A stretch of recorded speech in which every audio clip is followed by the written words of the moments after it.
നേരം നല്ലോണം വെളുത്തിട്ടും വിട്ടിൽ ചേട്ടനെയും ശലഭത്തെയും ഒന്നും കാണാത്തതുകൊണ്ട് ലേഡി ബഗും വണ്ടും കൂടി വെറുതെ നടക്കാനിറങ്ങി. പോയി പഴയ ആ നീർച്ചാലിനടുത്താണ് അവരെത്തിയത്. നല്ല തെളിമയുള്ള വെള്ളം. തവളക്കുട്ടനെ അവിടെ എങ്ങും കാണാനുമില്ല. നീല നിറമുള്ള വെള്ളത്തിൽ കുഞ്ഞു മീനുകൾ നീന്തി കളിക്കുന്നു.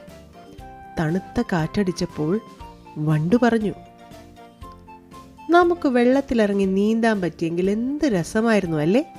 അല്ലെങ്കിൽ അന്നത്തെ പോലെ ഒരു ഇലത്തോണി ഉണ്ടാക്കി അതിൽ കയറി പോയാലും മതിയായിരുന്നു.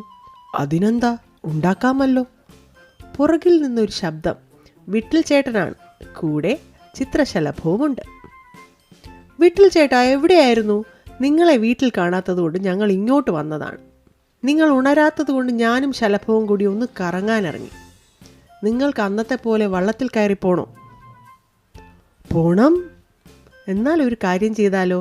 നമുക്ക് 4 ഇലവള്ളങ്ങൾ ഉണ്ടാക്കി ഒരു മത്സരം വച്ചാലോ? അപ്പുറത്തെ പുൽക്കൂട്ടത്തിൽ ആരുടെ വള്ളമാണ് ആദ്യം എത്തുന്നതെന്ന് നോക്കാം. അവർക്കൊരു സമ്മാനമുണ്ട്. ശരി. വണ്ടും ലേഡി ബഗും കൈയടിച്ചു. ശലഭവും വീട്ടിലും പോയി 4 ഇലകൾ കൊണ്ടുവന്നു.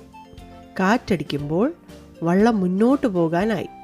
അന്നത്തെ പോലെ ഒരു ചെറിയ കമ്പും കുത്തി അതിലൊരു കുഞ്ഞു ഇലയും വെച്ചപ്പോൾ 4 വള്ളങ്ങൾ റെഡി.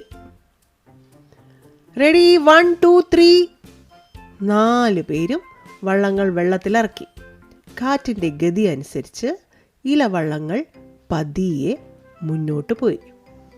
കുഞ്ഞു പുല്ലുകൾക്കിടയിലൂടെ കാഴ്ചയും കണ്ട് മുന്നോട്ട് പോകവേ അതാ ഒരു ചെടിയുടെ പുറകിൽ ഒളിച്ചു നിൽക്കുന്ന തവളക്കുട്ടൻ.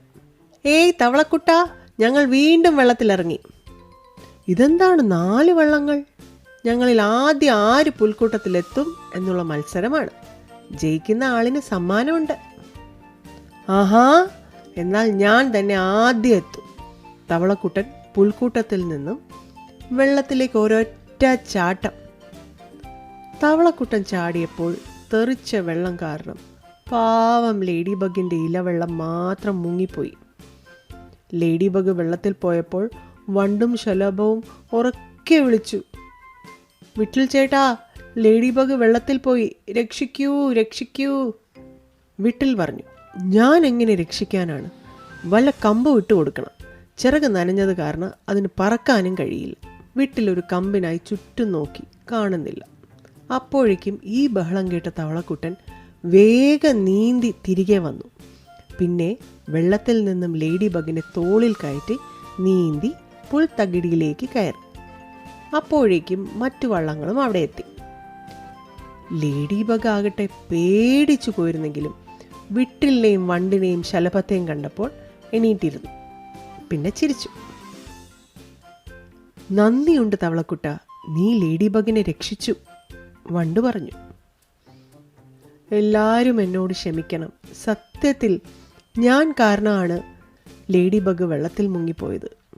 അത് നീ വേണമെന്ന് വിചാരിച്ച് ചെയ്തതല്ലോ. മാത്രമല്ല, നീ തന്നെ ലേഡി ബഗിനെ രക്ഷിക്കുകയും ചെയ്തല്ലോ. നന്നായി.